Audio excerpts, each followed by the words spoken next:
Bozo's Night Out, developed and published by Taskset in 1984, is a memorable little game regarding a fellow named Bozo, a drunkard who spends every day in the pub and then returns home at the end of a heavy session on the keg. Some call it a game, I call it a normal weekend. The object of the game is to get Bozo safely home, having drunk as many pints of wobble juice as possible. A very fun game that I stumbled upon as a kid, not following a heavy session in a pub obviously, but through the Argus Press 30 Games compilation of course. Those who have been following the channel know how fond I am of this group of little games, and there's a playlist dedicated to the other games on this box set, and do be sure to check the other games out if you get chance. Devised and programmed by Tony Gibbo Gibson, this was another of his musically themed games, and this features plenty of arrangements of well-known drinking songs. I pride myself on many years of playing various games. They've taken me on some pretty wild adventures. I've rescued kidnapped princesses. I've battled evil aliens. I've battled evil aliens in order to rescue kidnapped princesses. But there's one sort of adventure I'd definitely never experienced before. Bozo's Night Out, the adventure of making my way home from the pub after a few too many beers. Here's Bozo now, finishing up after a session at his local boozer. The vast quantities of alcohol he regularly consumes have done terrible, terrible things to Bozo's body. When your torso has ballooned into a shape I can only describe as a pointy sphere, then it's probably time to cut back on the lagers. As Bozo steps out of Gibbo's joint and into the crisp night air, the goal of Bozo's Night Out is revealed: get Bozo home. That's it. The only controls are the joystick, which moves Bozo around. You walk him through the streets until you reach his house. Of course, you do have to avoid the many people wandering the streets, and it's busy out there considering it's past kicking out time. Old ladies, the long arm of the law, blokes who look like they've just come out of a construction site, all of them will give Bozo a hard time if he bumps into them. They're easy to walk around though. Bozo's in full control of his legs for now. The other thing you need to avoid are the disappearing pavestones, because Bozo lives in a town where gaping holes open up in the pavement at random intervals. There's Bozo's house now. It's not far from the pub, just 10 or so screens away. I assume this is why Bozo bought it in the first place. Now I've just got to barge in through the front door and get a good night's sleep. Safely home, it says, as you crawl into bed, and as a reward for making it home, you're given 5 pints, adding to the 5 you start the game with, and filling up the pintometer at the top of the screen. But it doesn't end here. Bozo is such a raging alcoholic that he's straight down the pub the following night, and indeed every night. The structure of Bozo's Night Out is thus revealed. Leave the pub, guide Bozo home through the dangerous city streets, go to bed, return to the pub, and repeat until Bozo has completely filled the boozometer or has been grabbed one too many times by the citizens of this little town.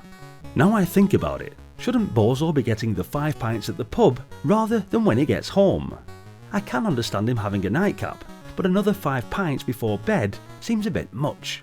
Maybe he just does so much preloading before he goes out that he doesn't need to drink at the pub and only goes down there to play bingo. What with all these hostile people clogging the streets and the pits waiting to be stepped in, I thought it might be prudent to wait for one of these doors to open so I could take a shortcut through the park. This turned out to be a mistake, because apparently this town's park is full of strange monsters.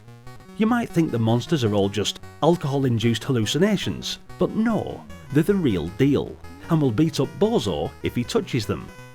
Also, the inside of the park isn't to the same scale as the streets, so you think you've walked roughly the right distance to reach Bozo's house, but once you leave the park, you'll find you've overshot your target and ended up back at the pub.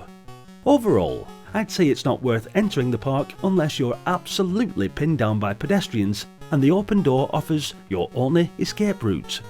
There are some really great monsters, mind you.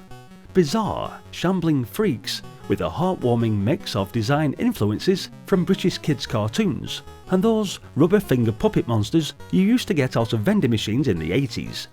You can also touch the mushrooms in the park, which makes the colours freak out. By the time Bozo has necked 20 pints or so, you'll notice that his mobility is beginning to suffer. This is the real challenge of Bozo's night out. For every trip home you complete, Bozo gradually becomes more difficult to control.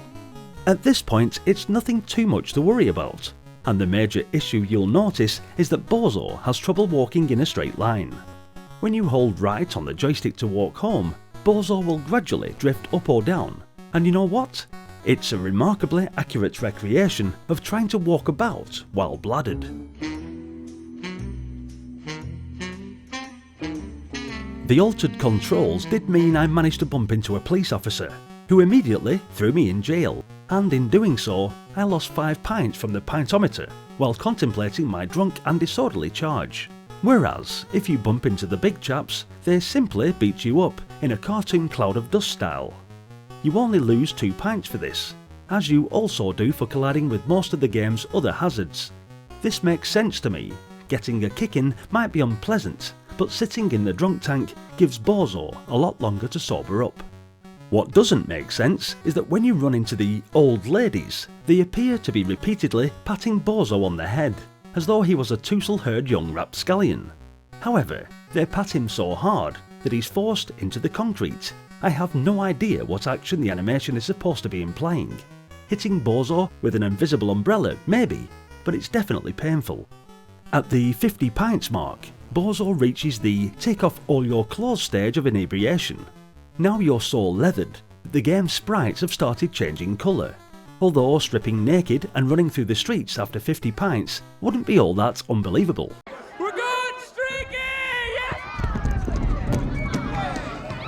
By now, Bozo is so thoroughly K-lied, so monumentally trolleyed, so completely and irredeemably bongoed that it's no longer accurate to say that you control him. The directions you move the joystick in only correspond loosely to Bozo's movements, gentle suggestions rather than firm commands. And as I said earlier, it's a very convincing simulation of what it feels like trying to move when you're drunk. There's a delay before Bozo starts moving when you push the stick, and once you let go, he'll keep tottering forward for a while. His walk loops and circles around the screen like an overexcited bumblebee. You then frantically hold the stick around as Bozo lurches towards a policeman or a hole. If he walks too close to a wall or other obstacle, he'll bounce off it and stagger away in the opposite direction. It's all absolutely ridiculous, and also rather good fun. If you manage to drink 65 pints, an extremely difficult task, given that by this point you have about as much control over Bozo as you do over the weather. The game is over. And what do you win for your efforts? The Bozo Rotten Liver Award. Yes, this is a game where your reward for completing it is being added to the waiting list for a liver transplant. How incredibly grim, and yet also blackly hilarious. In fact, someone should definitely release an updated VR version of this game. People would be all over it. Thanks for watching, guys. What did you think of Bozo's Night Out? Hit the like button if you enjoyed the video, and do be sure to share your thoughts and memories of this game in the comments section. Was you even aware that this game existed?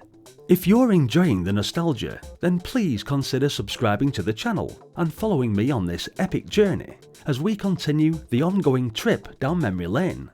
There's plenty more on the channel playlists and more coming up next. Hopefully, I'll see you there.